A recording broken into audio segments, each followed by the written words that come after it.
Brother, என்னோட voice ஆடிபிளா இருக்கா? ஆடிபிள் ஆடிபிள் பேசுங்க. Okay. Hi leaders, good morning. என்னோட நேம் வந்து கவிதா. நான் வெஸ்டீஜ்ல கோல்ட் டைரக்டர் அப்படிங்கிற லெவல்ல இருக்கேன். Secret of success team. என்னுடைய upline diamond director Malaiselvam brother. UCD Jayapriya sister. நான் இந்த வெஸ்டீஜ் ஆப்பர்ச்சுனிட்டியில ஜாயின் பண்றதுக்கு முன்னுக்குட்டி நான் வந்து பாத்தீங்க அப்படின்னு சொன்னா, நான் எம்எஸ்சி பிஎட் மேத்தமெட்டிக்ஸ் நான் கம்ப்ளீட் பண்ணியிருக்கேன். நான் ஒரு ஸ்கூல்ல வந்து டீச்சரா தான் ஒர்க் பண்ணிட்டு இருந்தேன். நான் வந்து எம்எஸ்சி பிஎட் இந்த 3 டிகிரி, பிஎஸ்சி எம்எஸ்சி பிஎட் இந்த 3 டிகிரி நான் வந்து 2017ல கம்ப்ளீட் பண்ணேன். 2017ல நான் வந்து ஃபைனல் இயர் படிச்சுட்டு இருக்கும்போதே நம்ம வந்து வேலைக்கு போயிடணும், எப்படியாவது ஒரு ஒரு ஜாப்க்கு போயிடணும் அப்படிங்கிற ஒரு மைண்ட் செட்டோட நான் படிச்சுக்கிட்டு இருந்தேன். அந்த டைம்லேயே நான் வந்து ஃபைனல் இயர்லேயே நிறைய வேலைக்கு தேட ஆரம்பிச்சேன். நிறைய ஸ்கூல்ஸ்க்கு இந்த மாதிரிலாம் நிறைய ஆப்பர்ச்சுனிட்டியை தேடி நான் அலைய ஆரம்பிச்சேன். நிறைய டிஸ்ட்ரிக்ட் போனேன். கோயம்புத்தூர், திருப்பூர், மதுரைன்னு நிறைய இடத்துல நான் ஸ்கூல் இன்டர்வியூஸ் அட்டன் பண்ணியிருக்கேன். நிறைய ரிஜெக்ஷன்ஸ் நான் ஃபேஸ் பண்ணியிருக்கேன். கடைசியில் வந்து பார்த்தீங்கன்னா, நான் வந்து ஒரு கவர்மெண்ட் எய்டட் ஸ்கூல்ல ஒரு 5000 சேலரிக்கு நான் வந்து என்ன செஞ்சுட்டு இருந்தேன் அப்படின்னா வேலை பார்த்துட்டு இருந்தேன். அதை நான் இன்கம்காக பார்க்கல. படிச்சுட்டு நம்ம சும்மா இருக்கக்கூடாது, நம்ம வந்து ஒரு வேலை பார்க்கணும் அப்படிங்கிறதுக்காக வேலை பார்த்தேன். அந்த பிஃபோர் டீச்சரா வேலை பார்க்கறதுக்கு முன்னாடி ஜுவல்லரி கடையில வேற வழி இல்ல, ஏதாவது ஒரு வேலைக்கு போகணும் அப்படிங்கிற ஒரு மைண்ட் செட்ல நான் ஒர்க் பண்ணிட்டு இருந்தேன். அதுக்கப்புறம் இந்த இந்த டீச்சர் ஒர்க் பண்ணி முடிச்சுட்டு கொரோனா வந்தது. ஒரு 2.5 இயர்ஸ் அதுலயே போயிடுச்சு. எந்த வேலைக்குமே போகல. வேலைக்கு போக வேண்டாம்னு சொல்லிட்டாங்க. அதனால நான் வேலைக்கு எதுவுமே போகல. ஸோ நான் வந்து வீட்டில் தான் இருந்தேன். மதுரையில் எங்கள் அண்ணனும் மாமாவும் இருந்தாங்க. அவங்களுக்கு வந்து நான் வந்து சாப்பாடு செஞ்சு கொடுத்துட்டு அங்கேயே தான் நான் இருந்துட்டு இருந்தேன். அங்கே தான் ஸ்கூல்லையும் ஒர்க் பண்ணேன். ஸோ அந்த டைமில் தான் எனக்கு இந்த வெஸ்டீஜ் ஆப்பர்ச்சுனிட்டி வந்து கிடச்சிது. ஆனால் இது வந்து ஒரு பார்ட் டைம் ஒர்க்குன்னு என்கிட்ட சொல்லலை என்னுடைய லீடர். அவங்க என்ன பண்ணாங்க அப்படின்னா, ஃபர்ஸ்ட் நாள் வந்து எல்டிபி ட்ரைனிங், சரௌண்டருடைய ட்ரைனிங் வந்து எனக்கு கொடுத்தாங்க. ஸோ அந்த ட்ரைனிங்கை வந்து எதுவுமே சொல்லல, இது ஒரு ஒர்க்கு, இது ஒரு ஆப்பர்ச்சுனிட்டி அப்படிலாம் எதுவுமே சொல்லலை. எனக்கு இந்த வீடியோ புரியல, நீங்க கொஞ்சம் பார்த்துட்டு சொல்லுங்க அப்படின்னு சொல்லிட்டு எனக்கு கொடுத்தாங்க. நான் உடனே அந்த வீடியோவை ஃபுல்லா பார்த்தேன். பார்த்துட்டு அதுல என்னெல்லாம் சொல்லியிருக்காங்களோ அது எல்லாத்தையுமே நான் உங்களுக்கு எக்ஸ்பிளைன் பண்ணேன். அப்போ அப்ப கூட எனக்கு இது ஒரு ஒர்க்குன்னே எனக்கு புரியல. ஏன்னா நான் இந்த மாதிரி ஒரு இண்டஸ்ட்ரியை நான் கேள்விப்பட்டது இல்லை. டைரக்ட் செல்லிங்னா என்னன்னு எனக்கு தெரியாது, நெட்வொர்க் மார்க்கெட்டிங் தெரியாது, நிறைய கம்பெனிஸ் தெரியாது, எதுவுமே தெரியாது. அப்ப நான் எக்ஸ்பிளைன் பண்றேன். ஸோ மறுநாள் 1 o'clock ஜெயபிரியா சிஸ்டர் டீம்ல வந்து அப்போ வந்து ஆஃப்டர்நூன் 1 o'clock வந்து மீட்டிங் ரெகுலராகவே இருக்கும். அந்த 1 o'clock மீட்டிங்ல இன்கம் கால்குலேஷன் மீட்டிங் வந்து எடுத்திருக்காங்க. ஆனா நான் வெஸ்டீஜ்ல ஜாயின் பண்ணல. அவங்க வந்து எனக்கு வந்து என்னுடைய அப்ளைன் வந்து அந்த 1 o'clock மீட்டிங் லிங்கை கொடுத்து, நீங்க வந்து இது வந்து கால்குலேஷன், நீங்க மேத்தமெட்டிக்ஸ் டீச்சர் தானே, அதை பார்த்துட்டு எனக்கு சொல்லி கொடுங்க அப்படின்னாங்க. நானும் பாக்குறேன். மதியம் 1 o'clock மீட்டிங் வரும், நைட்டு 9 o'clock மீட்டிங் வரும். இது மாதிரி 7 days மொத்தம் 14 ட்ரைனிங் நான் அட்டன் பண்ணேன். அட்டன் பண்ணிட்டு இந்த 14வது training night 9 to 10 training attend பண்ணி முடிச்சதுக்கப்புறம் எனக்கு இருக்க முடியல. ஒரு 11 o'clock இருக்கும், 11:15 இருக்கும். நான் என்னுடைய லீடருக்கு கால் பண்ணேன். கால் பண்ணிட்டு இந்த ஒர்க்ல நான் ஜாயின் பண்ணணும்னா என்ன பண்ணணும் அப்படின்னு நான் கேட்டேன். அந்த ஒர்க்ல ஜாயின் பண்றதுக்கு எனக்கு ஒரே ஒரு மைண்ட் செட், ஒரே ஒரு பாயிண்ட் தாங்க. ஒரு நாள் மதிய மீட்டிங்ல, ஜெயபிரகாஷ் மீட்டிங்ல ஏதோ யாரோ ஒரு லீடர், அது யாருன்னு எனக்கு தெரியல, இந்த மாதிரி 1000 ரூபாய்க்கு பொருள் வாங்கினா 30 ரூபாய் இன்கம் எங்க கிடைக்கும், எந்த கடையில கிடைக்கும் அப்படின்னு ஒரு வார்த்தையை சொன்னாங்க. கவிதா வெஸ்டீஜ்ல ஐடி போட்டதுக்கு ஒரே காரணம், 1000 ரூபாய்க்கு பொருள் வாங்கினா 30 ரூபாய் கிடைக்குது வெஸ்டீஜ்ல, ஜாயின் பண்ணிடுவோம். இவ்வளவுதான், ஜஸ்ட் இவ்வளவுதான் நான் வந்து யோசிச்சேன். ஏன்னா எங்க வீட்டுக்கு தேவையான பொருள் நான் எவ்வளவு கடையில வாங்குறேன் அப்படிங்கிறது எனக்கு தெரியும். நான் தான் கடைக்கு போய் பை பண்ணுவேன். அப்போ இந்த 30 ரூபா கூட எந்த ஒரு கடையிலையும் கிடைக்காது, வெஸ்டீஜ்ல கிடைக்கும்னு சொல்றாங்க. 3 மாசம் ஆச்சுன்னா எவ்வளவு ஆச்சு?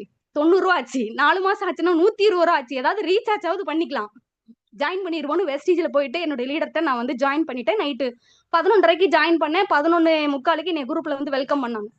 அதுக்கப்புறம் அப்புறம் ஒரு 2 3 நாள் ட்ரைனிங்ல இந்த சப்ளிமெண்ட்ஸ் பத்தின ட்ரைனிங்ஸ் வந்து எடுத்தாங்க. அந்த ட்ரைனிங்ஸ் எல்லாம் பார்க்கும்போது எனக்கு இந்த சப்ளிமெண்ட்ஸ் மேல ரொம்ப இன்ட்ரெஸ்ட் ஆச்சு. அதுக்கப்புறம் இன்னும் நிறைய ட்ரைனிங்ஸ் எல்லாம் ரெகுலரா அட்டன் பண்ணணும்னு சொல்லிட்டு நான் வந்து ட்ரைனிங்ஸ் எல்லாமே கத்துக்க ஆரம்பிச்சேன். இந்த பிசினஸ் பண்ண ஆரம்பிச்சேன். ஸோ அப்படியே டீம் டெவலப்மெண்ட், ஏன்னா பெருசா எனக்கு எதுவுமே இந்த பிசினஸ் பத்தி புரியல. ஆனா வந்து ரெகுலரா ட்ரைனிங் அட்டன் பண்ணிடுவேன். ஒரு நாள் கூட மிஸ் பண்ண மாட்டேன். எல்லா ட்ரைனிங் அட்டன் பண்ணுவேன். ஆனா கான்செப்ட் என்ன அப்படிங்கிறது வந்து ரொம்ப லேட்டா தான் புரிஞ்சுது. நான் அசிஸ்டன்ட் பிரான்ச் செக்ரட்டர்லாம் ஆயிட்டேன். டீம்லாம் செட் ஆகுது. ஒரு 25 பேர் இருக்கக்கூடிய ஒரு பெரிய டீம் எனக்கு கீழே செட் ஆயிடுச்சு. நான் செட் பண்ணிட்டேன். அசிஸ்டன்ட் பிரான்ச் செக்ரட்டர் ஆக போறேன். நெக்ஸ்ட் மந்த் ஆயிடுவேன்.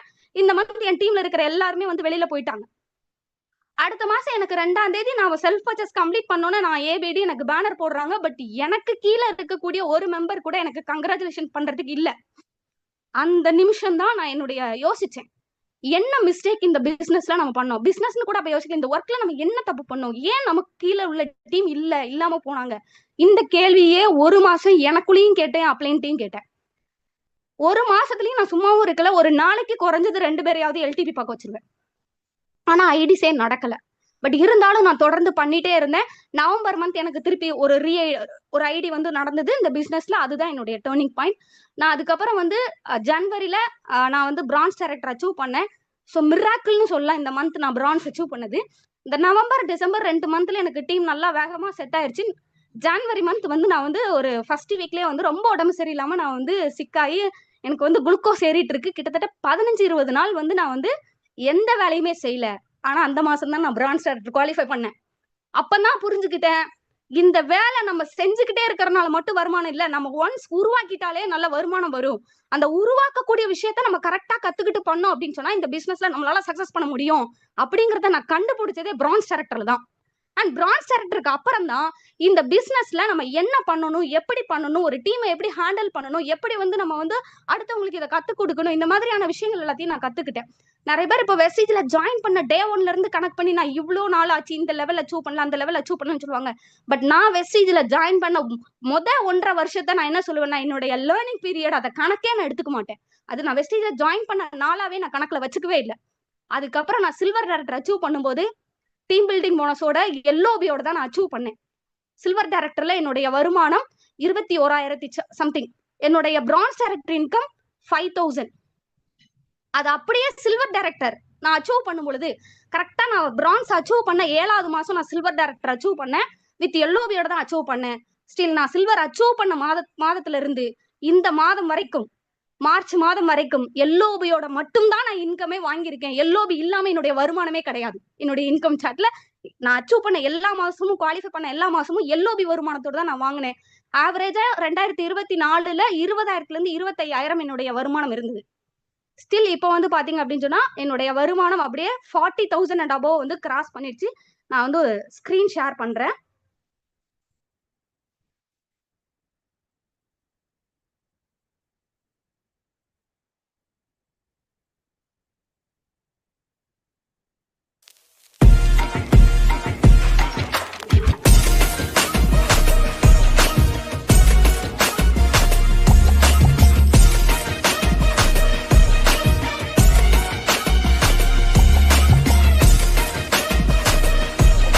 வந்து மியூட் போட்டுருங்க. யூடியூப்ல காப்பிரைட் ஆடியோ கட் பண்ணிடுங்க. ஓகே, ஆடியோ இல்லாம ப்ளே பண்ணுங்க.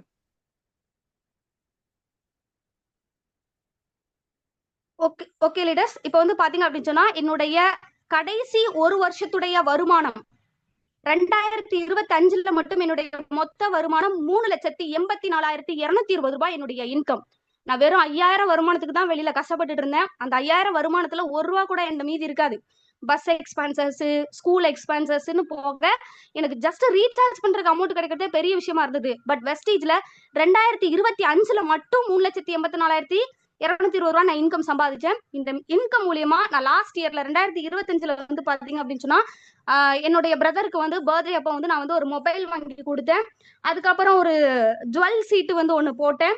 அதுக்கப்புறம் வந்து பாத்தீங்கன்னா லேப்டாப் ஒண்ணு வந்து வாங்கினேன் நானு. அதுக்கப்புறம் ஸ்டில் இப்போ பிப்ரவரி 1ஆம் தேதி வந்து பாத்தீங்க அப்படின்னு சொன்னா 1,10,000 ரூபாய் மதிப்புள்ள ஸ்கூட்டி டிவிஎஸ் ஜஸ்ட் வந்து நான் வந்து என்ன செஞ்சேன் அப்படின்னு சொன்னா வெஸ்டேஜ் வருமானத்தின் மூலியமா நான் இந்த ஸ்கூட்டியை வந்து நான் என்ன செஞ்சிருக்கேன்னா பை பண்ணிருக்கேன். இது என்னுடைய ஓன் சம்பாத்தியத்துல 1 ரூபா கூட நான் யாருக்கிட்டையும் வாங்காம என்னுடைய வருமானத்தின் மூலியமா நான் இந்த பைக் அப்படிங்கறத நான் என்ன செஞ்சிருக்கேன் அப்படின்னு சொன்னா வாங்கியிருக்கேன்.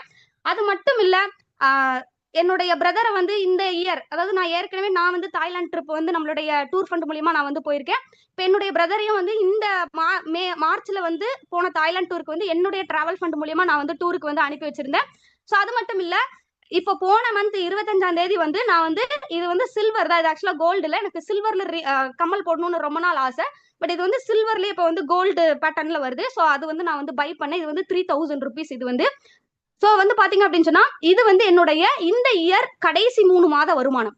ஜனவரி, பிப்ரவரி, மார்ச் இந்த 3 மாதத்துடைய மொத்த இன்கம் வந்து பாத்தீங்க அப்படின்னு சொன்னா 1,14,032 ரூபாய் இன்கம்ங்கிறத நான் வெஸ்டேஜ் மூலியமா என்ன செஞ்சிருக்கேன் அப்படின்னு சொன்னா சம்பாதிச்சிருக்கேன். உண்மையாவே வெளியில நான் ஒரு வேலைக்கு போயிருந்தேன்னா இது சாத்தியமா, ஒருவேளை நான் பண்ணிட்டு இருந்த அதே டீச்சர் வேலையை பார்த்திருந்தேன்னா இது சாத்தியமா அப்படின்னு கேட்டா கிடையாது. அதே நேரத்துல எல்லாருக்கும் எல்லாமே உடனே செட் ஆகி நாங்க இந்த இன்கம்குள்ள வரல. எல்லாருக்குமே ரிஜெக்ஷன்ஸ் அப்படிங்கிறது வரதான் செஞ்சு எனக்கும் வந்தது. நிறைய ரிஜெக்ஷன்ஸ் வந்தது ஃப்ரெண்ட்ஸ்ல, ஃபேமிலில. என்ன நான் இவ்வளவு படிச்சிருக்கேன், இந்த வேலையை பார்க்கணுமா, எக்ஸாம் எழுது, கவர்மெண்ட் எக்ஸாம் எழுது, பாஸ் ஆகும், இது மாதிரி நிறைய ப்ரெஷர்ஸ் எல்லாம் எனக்கு கொடுத்தாங்க. நான் வெஸ்டீஜ்ல ஜாயின் பண்ண புதுசுல நான் அப்பவும் படிச்சுக்கிட்டே அங்க எக்ஸாமுக்கும் ஃபோக்கஸ் பண்ணி வெஸ்டீஜையும் நான் என்ன செஞ்சேன் பண்ணேன். ஏன்னா அவங்களுடைய சாட்டிஸ்பாக்சனுக்காக ஒரு எக்ஸாம் எழுதணுங்கிறக்காக. ஆனா எனக்கு துளி கூட கவர்மெண்ட் ஜாப்ல துளி கூட இன்ட்ரெஸ்ட் இல்லை. ஏன்னா அங்க வந்து நான் வந்து எக்ஸாம் எழுதிட்டு போனாலும் கண்டிப்பா பணம் கொடுக்கணும். அந்த பணம் கொடுக்குற அளவுக்கு பினான்சியல் பேக்ரவுண்ட் என்கிட்ட இல்ல, பினான்சியல் சப்போர்ட் பண்றதுக்கு ஃபேமிலி மெம்பர்ஸ் யாரும் இல்ல. அப்படிங்கிற பட்சத்துல நம்மளை நம்பி மட்டும்தான் நாம இருக்கணும். அதுக்கு என்ன வழி அப்படின்னு இந்த வெஸ்டீஜை மட்டும்தான் நான் லைஃப் டைமா வந்து எடுத்து பண்ண ஆரம்பிச்சேன். நிறைய லீடர்ஸ் வெளியில போயிருக்காங்க. இப்ப வந்து என்னுடைய டீம்ல நான் எல்ஓபியோட இன்கம் வாங்குறேன். தொடர்ந்து 4 மாதம் இன்கம் வாங்கும் பொழுது எனக்கு கீழே ஒரு பெரிய டைரக்டர் டீமை விட்டே வெளியில போறாங்க. அதுக்கு அடுத்த 3 மாசம் அந்த டீமை நான் வந்து டேக் ஓவர் பண்ணி எடுத்துட்டு வரதுக்கு எனக்கு 3 months டைம் எடுத்தது. அதனால என்னால புதுசா ஃபோக்கஸ் பண்ண முடியல. ஆனா அந்த அனுபவத்தை கூட நான் கத்துக்கிட்டேன். இந்த பிசினஸ்ல வந்து கத்துக்கிட்டு அடுத்தடுத்த லெவல்ஸ் எப்படி அச்சீவ் பண்றது, எப்படி இப்படி ஒரு லீடர் வெளியில போனா கூட, இன்னைக்கு கூட நான் ஏதாவது ஒரு லீடர் வெளியில போனா கூட எப்படி இந்த டீமை வழி நடத்தணும் அப்படிங்கிற விஷயத்த அந்த டேர்னிங் பாயிண்ட்ல நான் என்ன செஞ்சுக்கிட்டேன் அப்படின்னு சொன்னா கத்துக்கிட்டேன். அது மட்டும் இல்ல, இந்த பிசினஸ்ல வந்து என்னன்னா எவ்ரி மந்த் வந்து நான் வந்து கோல் செட்டிங் பண்ணி தான் ஒர்க் பண்ணுவேன். என்னோட இன்கம் எப்படி எனக்கு கிடைச்சது அப்படின்னா நான் கேட்டேன், எனக்கு கிடைச்சது. நான் வந்து ஃபர்ஸ்ட் வந்து பிரான்ஸ்ல இருந்து நான் சில்வருக்கு மூவ் பண்றதுக்கு முன்னக்கூட்டி எவ்ரி மந்த் 30ஆம் தேதி நான் வந்து அடுத்த மாசத்துக்கான பிளான் எழுதிடுவேன். அந்த பிளான்ல வந்து முதல்ல வந்து 20,000 income silver director, 20,000 income silver director அப்படின்னு எழுதிட்டே இருப்பேன். பிரான்ஸ் ஆனதுல இருந்தே கரெக்டா 7வது மாசம் நான் அச்சீவ் பண்ணும்போதே அந்த இன்கமோட தான் அச்சீவ் பண்ணேன். அதுக்கப்புறம் வந்து கோல்டு நம்ம வந்து 30+ இன்கம் போட்டேன். 30,000 இன்கம் கிராஸ் பண்ணேன். அதுக்கப்புறம் 40,000 இன்கம் கிராஸ் பண்ணணும்னு நினைச்சேன். 40,000 இன்கமும் கிராஸ் பண்ணேன். டிசம்பர் 2025 இன்கம் 41,000 என்னுடைய ஹையஸ்ட் இன்கம். இப்போ நான் என்னுடைய டார்கெட்டும் அதே மாதிரி நான் என்ன கேட்கறேனோ அது எனக்கு கிடைக்குது. அது கொஞ்சம் டிலேவா கிடைச்சா கூட அதுக்காக நான் கன்சிஸ்டன்டா ஒர்க் பண்றேன். ஸோ இந்த பிசினஸ்ல நீங்க பண்ண வேண்டியது என்னன்னா, ஃபர்ஸ்ட் வந்து ஒரு கோல் செட் அப்படிங்கிறது நமக்கு பெரிய இது இருக்கும். நம்ம வந்து வீடு கட்டணும், கார் வாங்கணும், அந்த மாதிரி இருக்கும். ஆனா மந்த்லி சின்னதா நம்ம வந்து கோல் செட் பண்ணணும். நமக்கு என்ன வேணுங்கிறத நம்ம வந்து ஃபிக்ஸ் பண்ணணும். அதுக்கப்புறம் கன்சிஸ்டன்டா ஒர்க் பண்ணணும்.